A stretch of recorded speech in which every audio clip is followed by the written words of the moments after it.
और सूर्य नगरी जोधपुर के सांसद और केंद्रीय मंत्री जोरदार तालियों के गड़गड़ाहट के साथ स्वागत करें आदरणीय शेखावत साहब। भारत माता की। लक्ष्यराज सिंह जी के ओजस्वी भाषण के बाद में अगर भारत माता की जय इस कमजोरी के साथ बोला जाए, और वो भी राजस्थान के प्रवासियों द्वारा, जिनकी रगों में महाराणा प्रताप का, जिनकी रगों में वीर दुर्गादास का, जिनकी रगों में महाराजा सूरजमल का ऐसा खून दौड़ रहा है,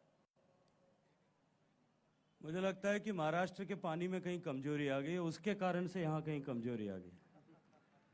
पूरी ताकत से दोनों हाथ खड़े करिए, संकल्प की मुट्ठी बांधिए कि हम देश को बदल करके रहेंगे, और फिर बोलिए भारत माता की, भारत माता की। महाराणा प्रताप एकता मंच द्वारा आयोजित आज इस सांस्कृतिक कार्यक्रम में मंच पर उपस्थित उस राजवंश के प्रतीक, उस मेवाड़ के सिसोदिया राजवंश के प्रतीक, जिसने 1000 साल तक महाराणा बाप्पा रावल से लेकर के महाराणा कुंभा, सांगा, लाखा और प्रताप और महाराणा राज सिंह तक, जिसने इस हिंदुत्व की डोर को जिंदा रखा, जिसने सनातन संस्कृति को और सांस्कृतिक मानबिंदुओं को प्राथमिकता देते हुए अपने जीवन को राष्ट्र की बलिवेदी पर कुर्बान कर दिया। और महाराणा प्रताप, छत्रपति शिवाजी महाराज, मेवाड़ के वीर दुर्गादास, छत्रसाल बुंदेला और पंजाब के 10वें गुरु गोविंद सिंह जी,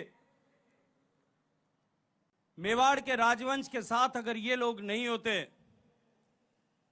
तो शायद हम सब का नाम में भी कुछ और लग रहा होता। ये हिंदुत्व, ये सनातन संस्कृति आज अगर भारत में जिंदा है तो इस मेवाड़ के राजवंश का हम सब पर यह कर्ज है। उस राजवंश के प्रतीक महाराज कुमार लक्ष्यराज सिंह जी मेवाड़, मंच पर उपस्थित भारतीय जनता पार्टी के परिवार के मुखिया, मीरा भाईंदर के जिलाध्यक्ष, मेरे छोटे भाई एडवोकेट रवि व्यास, मंच पर उपस्थित इस क्षेत्र के यशस्वी विधायक, और जिनके लिए मैं आप सबसे आग्रह करूंगा कि एक बार जोर से ताली बजा करके उनका अभिनंदन करें, जिन्होंने महाराणा प्रताप के नाम पर न केवल यहां स्टैच्यू के निर्माण कराने में अपना सहयोग दिया, अभी तो महाराणा प्रताप स्मारक भवन यहां बनाया। ऐसे श्री प्रताप सरनायक जी, मंच पर उपस्थित यहां की विधायिका आदरणीय श्रीमती गीता जैन जी, मंच पर उपस्थित पूर्व विधायक मेरे मित्र श्री नरेंद्र मेहता जी, महानगर पालिका के आयुक्त श्री दिलीप ढोले जी, राजपूती की गूंज को देश भर में बनाए रखने के लिए पूर्ण निष्ठा और समर्पण के साथ युवाओं के साथ मिलकर के काम करने वाले राष्ट्रीय राजपूत करणी सेना के अध्यक्ष आदरणीय सुखदेव सिंह जी गोगामेड़ी, जिस पीढ़ी परंपरा से आकर के आज मैं इस मुकाम पर पहुंचा हूं, उस जोधपुर के जयनारायण व्यास विश्वविद्यालय के छात्र संघ अध्यक्ष, युवा शक्ति के प्रतीक मेरे छोटे भाई श्री अरविंद सिंह जी भाटी, महाराणा प्रताप एकता मंच के अध्यक्ष और अपने पिताजी के नक्शे कदम पर चल करके इस कार्यक्रम को निरंतर प्रगति कर देने वाले छोटे भाई श्री सुरेंद्र सिंह जी भाटी, मंच पर उपस्थित श्री उमराव सिंह जी ओसवाल, मंच पर उपस्थित अन्य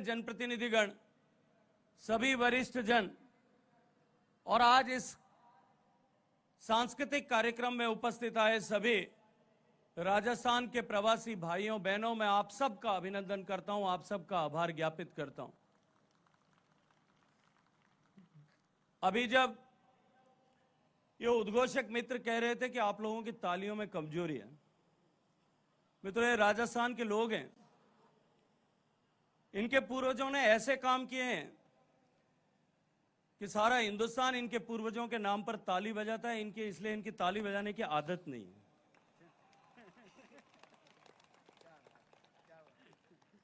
ये उस राजस्थान की माटी के लोग हैं जिस माटी का नाम लेने मात्र से, जिस माटी का स्मरण करने मात्र से लेकर से आज सैकड़ों साल बीत जाने के बाद में भी लोगों के रोंगटे खड़े हो जाते हैं और सम्मान के साथ में उनके सिर झुक जाते हैं। इनकी ताली बजाने की आदत नहीं है, इसलिए इनको माफ कर देना। मित्रों, आज हम सब यहां एक ऐसे युग पुरुष, एक ऐसे कालजयी चरित्र को श्रद्धा सुमन अर्पित करने के लिए यहां एकत्रित आए। महाराणा प्रताप सिंह जी, जिन्होंने अपने व्यक्तिगत हितों को कुर्बान करके, अपने पारिवारिक हितों को कुर्बान करके समष्टि के हित के लिए जीवन पर्यंत संघर्ष किया। उनके साथ के लोगों का, चेतक से लेकर के हाथी रामप्रसाद तक का जिक्र अभी महाराज कुमार लक्ष्यराज सिंह जी कर रहे, लेकिन उनके साथ जुड़े हुए अनेक लोग, भाई अरविंद जब बात कर रहे थे तो वो कह रहे थे, वो इतिहास के पन्नों की चर्चा कर रहे थे, वो कह रहे थे कि वो एक लोकतांत्रिक राजा थे। उनके साथ जिन लोगों ने उस युद्ध में, उस काल में, उस कठिन परिस्थिति में, उन मुगलों के झंझावात से संघर्ष करने में महाराणा प्रताप के साथ एक हम कदम होकर के, हमसाया होकर के काम किया। इस समय में हम भामाशाह को नहीं भूल सकते, जिसने अपना सर्वस्व समर्पण उस ज्योत को जगाए रखने के लिए किया। हम नहीं भूल सकते उन वनवासी योद्धाओं को, जिन्होंने अपना सर्वस्व समर्पण, अपने जीवन का समर्पण,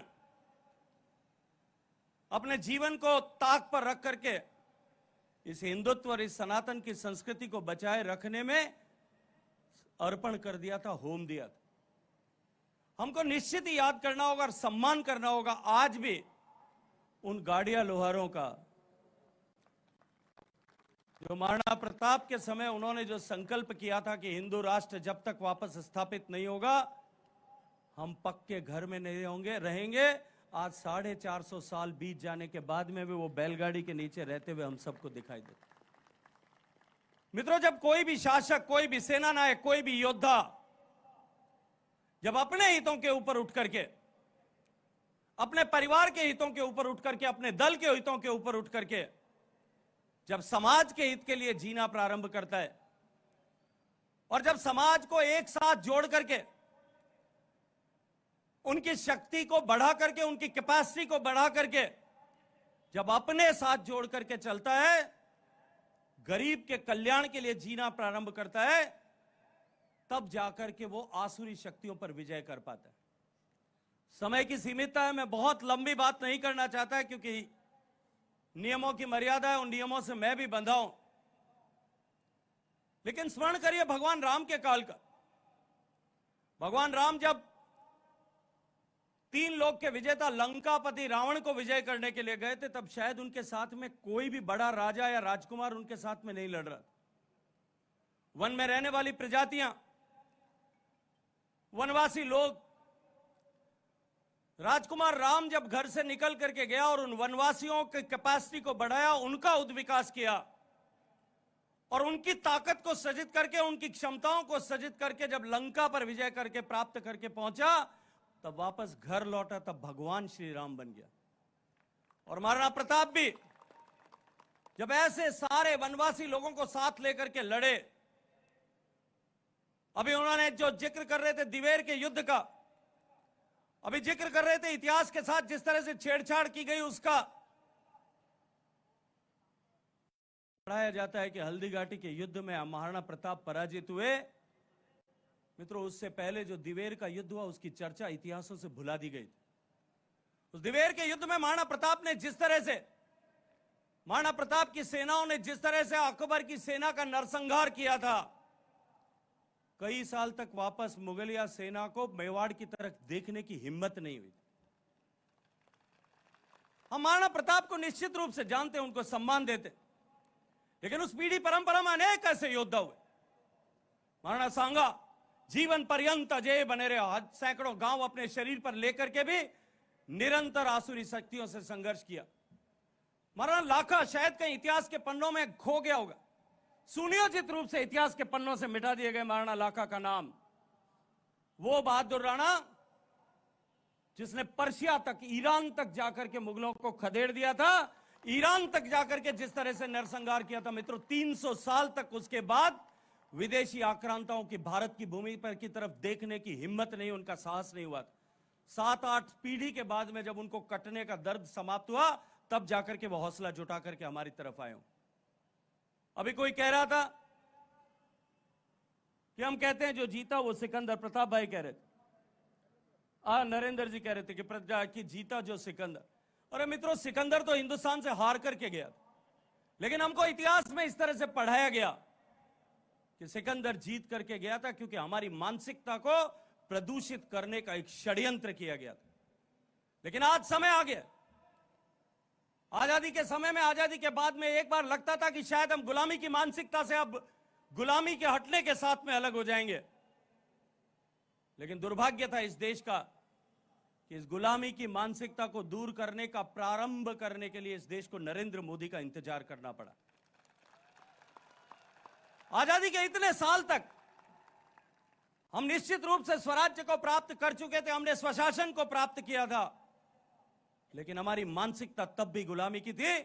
और इस देश के पाठ्यक्रम में अकबर महान, बाबर महान और औरंगजेब पढ़ाया जाता था, उनको प्राथमिकता दी जाती, वहां महाराणा लाखा नहीं पढ़ाया जाता।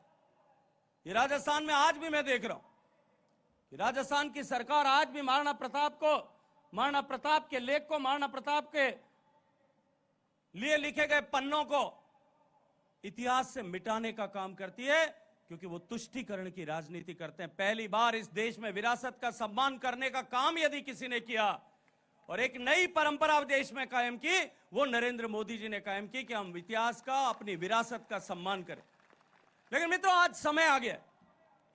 आदरणीय लक्ष्यराज सिंह जी अभी हम सबके सामने चर्चा कर रहे थे, उन्होंने कहा कि अब इतिहास का अध्ययन करने की आवश्यकता है। मैं महाराणा प्रताप एकता मंच से भी कहूंगा, अभी कुछ दिन पहले महाराणा प्रताप जयंती के पूर्व संध्या पर आयोजित जयपुर के कार्यक्रम में भी मैंने कहा था, आदरणीय लक्ष्यराज सिंह जी से भी मैं आज कहूंगा कि यह समय आ गया है कि हम सबको मिलकर के अब हम सरकारों के मोहताज नहीं रहेंगे, अब हम इन जो है वामपंथी इतिहासकारों के भी मोहताज नहीं रहेंगे। जिस तरह से अभी ओमेंद्र रत्नू मेरे मित्र हैं, उन्होंने जो किताब लिखी है महाराणा 1000 साल का धर्मयुद्ध, उस तरह की किताबें लिख करके हम जन जन तक पहुंचाने के लिए काम करें। मित्रों, ये नरेंद्र मोदी जी का, अमित शाह जी का समय मुझे स्मरण आता है। पंजाब के चुनाव थे, मैं चुनाव से वापस, हम चुनाव के बीच में एक रैली करके मैं और आदरणीय गृह मंत्री जी लौट रहे थे हवाई जहाज में। माननीय गृह मंत्री जी का इतिहास में गहरा अध्ययन भी है और साथ साथ में उनकी रुचि भी है। मुझे ओमेंद्र रत्नू जी ने अपनी किताब का पीडीएफ दिया था और अद्भुत पुस्तक लिखी है उन्होंने। बप्पा रावल से लेकर के महाराणा प्रताप तक का पूरा 1000 साल का इतिहास उन्होंने उसमें लिखा, और निश्चित रूप से उस किताब को अगर पढ़ेंगे तो आप जीवन पर्यंत गर्व कर सकेंगे और जीवन पर्यंत उन जड़ों के साथ में जुड़ करके रहेंगे। मैं दावे के साथ में ये बात कह सकता। मैंने आदरणीय गृह मंत्री जी के सामने चर्चा की, मैंने कहा एक ऐसी पुस्तक है जिसको मैं पढ़ रहा हूं, अभी अभी पूरा किया है, और मैंने उस पुस्तक में जिस तरह से उन्हें उल्लेख किया, जो पंक्ति उन्होंने लिखी कि रानी पद्मिनी का जौहर, जिसमें 16,000 महिलाओं ने एक साथ अपने शील की रक्षा के लिए हंसते हंसते अग्नि की में स्नान करना स्वीकार किया। उन्होंने लिखा कि बेशक उस अग्नि की चिता की अग्नि शायद कुछ महीनों में ठंडी हो गई होगी, उस धरातल पर जो गर्मी उत्पन्न हुई थी वो गर्मी समाप्त हो गई होगी, लेकिन महारानी पद्मिनी के उस जौहर की आग ने, जो आग मेवाड़ राजवंश के और मेवाड़ के लोगों के मन में धधकती रही, उसके कारण से 13 पीढ़ी तक लगातार संघर्ष करते रहे। और जब ये पंक्तियां मैंने उनके सामने रखी, तब तक हम दिल्ली पहुंच गए थे दूसरे दिन सुबह मुझे गृह मंत्री जी का टेलीफोन आया कि गजेंद्र सिंह जी आज मेरे पढ़ने का दिन है, मेरे पास 2-3 घंटे का समय है, वो पीडीएफ जिसकी आपने चर्चा की थी वो पीडीएफ क्या आप मुझे भेज दोगे? मैंने उनके पास में जैसे मेरे पास इलेक्ट्रॉनिकली अवेलेबल थी मैंने उनके पास में भेजा। 2 दिन बाद में पढ़ करके उन्होंने मुझे फोन किया कि एक पुस्तक अगर पब्लिश नहीं हुई है, अगर पब्लिश हो गई है तो इस पुस्तक का विमोचन मैं खुद करना चाहता। उस पुस्तक का उन्होंने विमोचन किया और मेवाड़ राजवंश के बारे में जो उन्होंने बात कही वो निश्चित रूप से दिल को छूने वाली थी, लेकिन उसके बाद में उन्होंने उस प्रकाशक से जो कहा वो शब्द मैं आपके सामने रखना चाहता हूं। उन्होंने कहा, प्रभात प्रकाशन के प्रकाशक जो ओनर है, मेरे मित्र हैं प्रभात जी, उनको कहा कि प्रभात जी इस किताब पर अगर एक भी पैसा आपने कमाया तो आप उस इतिहास पुरुषों के साथ में न्याय नहीं कर सकेंगे। आपको बिना किसी कमाई के जितने पैसे में पुस्तक छपी है उतने पैसे में आगे देना चाहिए। लेकिन इससे आगे बढ़कर के उन्होंने कहा कि ये केवल किताब आप दो, आपका नुकसान नहीं होना चाहिए। जो आपकी प्रिंट प्राइस है उस प्रिंट प्राइस पर 4000 कॉपीज खरीद करके मैं खरीदता हूं। उन्होंने अपने चेकबुक से साइन करके 16 लाख रुपए का भुगतान करके कि गुजरात के हर विद्यालय में ये किताब रखी जानी चाहिए। ये मित्रों मैं आपको इसलिए कह रहा हूं और इसलिए मैं महाराणा प्रताप एकता मंच को आज ये बात कह रहा हूं। हिंदी और अंग्रेजी दोनों में उपलब्ध है। एक प्रति महाराणा प्रताप एकता मंच को यहां जितने लोग हैं उन सबको भेजना चाहिए। प्रताप राव यहां बैठे हैं, उनको बैठे हैं, नरेंद्र मेहता बैठे, गीता जी बैठे, मीठालाल जी जैन बैठे। अगर आप में कमजोरी आ जाए मुझे कह देना, सारे पैसे मैं दे दूं। हर घर में वो किताब पहुंचनी चाहिए। अगर हम सही इतिहास अपने आने वाली पीढ़ियों को नहीं पढ़ा पाएंगे तो हम इस इतिहास का सम्मान नहीं कर पाएंगे, अपनी विरासत का सम्मान नहीं कर पाएंगे। और ये वही कारण था, अंग्रेजों ने क्योंकि हमें अपने इतिहास से दूर किया, हमें अपने इतिहास के प्रति गौरवान्वित हम अपने आप को महसूस कर सकें, उस बीच की कड़ी को तोड़ने का काम किया। उसके कारण से आज हम बदहाल हुए। लेकिन आज समय आ गया है, समय करवट ले रहा है। पूरा विश्व भारत की तरफ देख रहा है, पूरा विश्व सनातन की तरफ देख रहा है, पूरा विश्व सनातन के मान बिंदुओं की तरफ देख रहा है। उनकी प्रति आस्था और विश्वास एक बार फिर वापस लौट रहा है। मित्रों, आज समय आ गया है कि हम भी पहल करें, हम भी आगे बढ़ें, हम भी आगे बढ़कर के अपने संस्कृति के मान बिंदुओं का, अपनी विरासत का सम्मान करना प्रारंभ करें। और वही महाराणा प्रताप की सच्ची श्रद्धांजलि होगी और वही छोटू सिंह रावणा के भजनों से जो आग निकलेगी वो आग तभी हमारे जीवन में स्थायी हो पाएगी। वरना आज हम यहां एकत्रित हुए, हम सब आज यहां आए, हमने बहुत देर तक छोटू सिंह जी के भजनों का आनंद लिया, इनके गीतों का आनंद लिया। कुछ गीतों की पंक्तियां शायद हम रात तक गुनगुनाएंगे, कल सुबह तक गुनगुनाएंगे, कल शाम तक भूल जाएंगे। अपने जीवन की उहापोह में, भागदौड़ में शायद आज महाराणा प्रताप के बारे में जो चर्चाएं हुई है कल शाम तक हमें स्मरण नहीं रहेगा। लेकिन अगर उसको स्थायी बनाना है और अपने आने वाली पीढ़ियों को इस हिंदुस्तान पर गर्व करने लायक बनाना है, और इस हिंदुस्तान के बदलते हुए परिदृश्य में जब देश एक ट्रांसफॉर्मेशन के दौर से गुजर रहा है, उस समय में अगर हमें इस ट्रांसफॉर्मेशन का हिस्सा बनना है, और विशेष रूप से राजस्थान और मध्य महाराष्ट्र के लोगों के लिए कहना चाहता हूं, क्योंकि इस देश का सम्मान बचाने के लिए इन दोनों धरती पर जन्मे हुए वीरों ने इस देश का, इस संस्कृति का, इस हिंदुत्व का सम्मान बचाने के लिए अपना उत्सर्ग किया है, अपना योगदान किया, अपना बलिदान किया है। इस धरती के लोगों की जिम्मेदारी है, क्योंकि जब जब भी इस हिंदुस्तान का इतिहास लिखा गया, जब जब भी हिंदुस्तान में कभी सकारात्मक परिवर्तन हुआ होगा, तब तब हमारे पूर्वजों ने अपने रक्त से उसकी परिभाषा लिखी होगी, बलिदान दिए होंगे। एक बार फिर देश परिवर्तन के रास्ते पर है। हमारी ये जिम्मेदारी है कि जो सम्मान हमारे पूर्वजों ने अर्जित किया था, इस परिवर्तन के काल में हम भी उसी तरह से देश के लिए योगदान करें। हम सौभाग्यशाली हैं, हमें बलिदान करने की आवश्यकता नहीं है। हम सौभाग्यशाली हैं कि आज हमें शीश दान करने की आवश्यकता नहीं है। हमें देश के लिए योगदान करने की आवश्यकता है, देश के लिए जीने की आवश्यकता है। हम जहां कहीं भी रह रहे हैं, हम जहां कहीं भी काम कर रहे हैं, हम अपने भारतीय होने पर सम्मान करें, हम भारत के आस्था के, संस्कृति के मान बिंदुओं पर सम्मान करें और उनका सम्मान बढ़ाने के लिए काम करें। हम जहां कहीं भी रह रहे हैं वहां हम भारत के इस बदलते हुए परिदृश्य में, भारत के इस ट्रांसफॉर्मेशन में सकारात्मक भूमिका अपनी निभाएं। हम अपना पॉजिटिव रोल अदा करें। हम जिस किसी भी क्षेत्र में काम कर रहे हैं, जिस किसी भी भूमिका में, समाज काम में काम कर रहे हैं, हमारे मन में एक विचार हमेशा होना चाहिए चाहिए कि मेरा कोई भी काम देश के सम्मान में, देश के विकास में, देश के बदलाव में कहीं किसी भी तरह से बाधा नहीं बनेगा, अवरोध नहीं बनेगा। इस संकल्प के साथ में जीने का समय है। हम आजादी के अमृत काल से गुजर रहे हैं। 25 साल में देश बदल करके इस दुनिया के सर्वश्रेष्ठ संपन्न शक्तिशाली देशों की पंक्ति में जाकर के खड़ा होगा। यह उतना ही अवश्यंभावी है जितना मैं सामने दीवार पर लिखी हुई चीज को पढ़ सकता हूं। लेकिन आने वाले समय में हमारी पीढ़ियां, जब इस कालखंड का इतिहास लिखा जाएगा कि यह देश इस समय में बदला था, इन लोगों ने बदला था, उन पन्नों में, इतिहास के उन पन्नों में स्वर्णाक्षरों से हमारा अपना नाम अंकित कराने का अवसर अभी हमारे सामने है। इस अवसर पर यदि हम चूक जाएंगे तो आने वाली पीढ़ियां हमें उसके लिए माफ नहीं कर पाएंगे। इस अवसर पर जो आगे बढ़ करके अपने से ऊपर उठ करके, अपने परिवार से ऊपर उठ करके इस राष्ट्र के जिनते हित के लिए काम करेगा, निश्चित रूप से उसको भी आने वाली पीढ़ियां महाराणा प्रताप की तरह याद करेंगे। हम सब के सामने ये अवसर है। इस अवसर पर हम सब लोग इस निमित्त काम करें। इस अपेक्षा के साथ में आप सबका अभिनंदन करते हुए एक बार फिर आदरणीय सुरेंद्र सिंह जी का बहुत सारा धन्यवाद करता हूं, इनका अभिनंदन करता हूं और इनको बहुत सारा शुभाशीर्वाद देता हूं कि इन्होंने मुझे आप सब के बीच में आकर के आप सबका दर्शन करने का, आप सबसे मिलने का, आप सबसे चर्चा करने का और आप सबके साथ में बातचीत करने का सौभाग्य प्रदान किया। बहुत सारी शुभकामनाएं, बहुत सारा अभिनंदन। महाराणा प्रताप का प्रताप तत्व हम सबके मन में उतरेगा, हम सबके रक्त में उतरेगा। इस अपेक्षा के साथ में आप सबको बहुत सारा साधुवाद। भारत माता की बहुत बहुत धन्यवाद आदरणीय गजेंद्र सिंह जी शेखावत साहब। आइए अब मैं सीधे सीधे मां सरस्वती का यशस्वी वरदान जिन्हें मिला है, जिनके जीवा पर साक्षात मां शारदा विद्यमान है और आज आन बान शान के प्रतीक बनकर, आज संस्कृति की धरोहर बनकर इस मीरा भाईंदर की धरती का अपने गीतों से आलंबन करने के लिए राजस्थान